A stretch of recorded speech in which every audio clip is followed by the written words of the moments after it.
Hello everyone, welcome back to another episode of Technologyglance.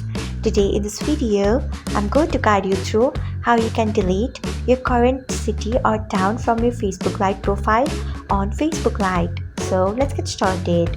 Firstly, open Facebook Lite app in your device. Then tap on your profile icon. Next, tap on see more about yourself. Then tap on current city or town. Then you can see the option of delete, tap on it. Next, tap on yes. So this is how you can delete your current city or town from your Facebook Lite profile. Thanks for watching. If you found this guide helpful, we would love it if you hit the thumbs up button below. We upload great new tech tutorials like this one every day, so do not forget to subscribe to our channel and hit the bell icon so that you'll never miss another update.